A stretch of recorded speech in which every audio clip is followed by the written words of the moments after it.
Жанбол рахматулла аты жөнім. Қазір біз Швецияның Стокгольм деген қаласындамыз, яғни астанасындамыз.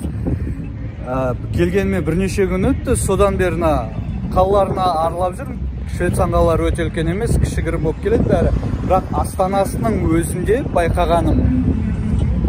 Қазір бірінші байқай салып, көре салып, не байқағандарыңыз пікірге жазыңыздар. 4 жақтыда түсіріп жатырмын. Дүкеннің алды, кафелердің алды, дүкендер бәрі. Не байқайсыздар?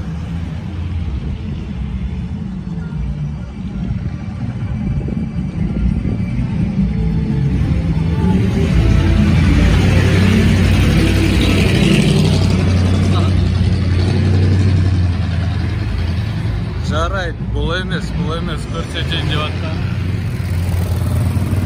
Келесі Бағдаршамға дейін барайын деген едім, бұлаяқ көрсете салайын. Қазір қаланың қақ ортасында жүрмін. Бүгін сенбі, трафик аз. Камера жоқ, камера жоқ.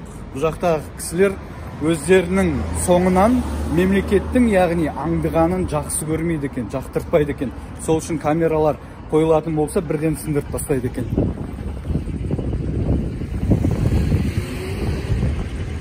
Мінеке, қанша Бағдаршам, қанша қалада жүрмін осы қалаларында Швецияның.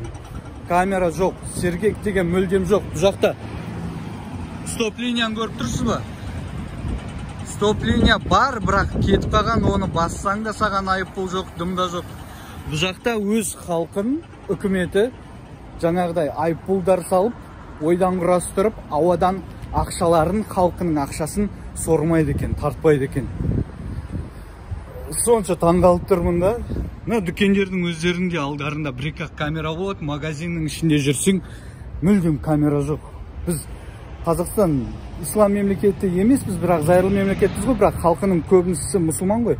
Ұрлық бәрібір болады, ал мына жақта Құдайға тіпті сенбейтін адамдар бар, соларда камера жоқ, бақыламайды, жаңағыдай ұрлап кетеді-ау деп ойламайды бұлар.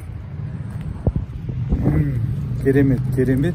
Мынаны қара, кез келген кіреберісінде бізде код қойып қояды, замок қойып қояды, камера қойып қояды ғой. Ал бұл жақта мүлдем ондай жоқ. Қазір мен қаланың тағы бір бөлігін түсіремін. Машина көбірек жүретін.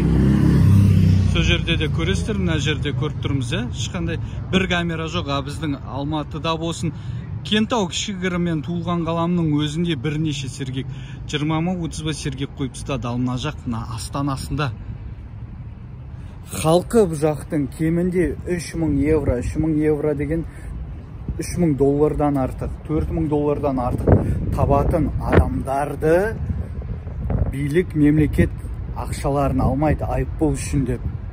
Сен жылдамдықты асырдың демейді, сен стоп линиян жайына сызықты басып кеттің демейді.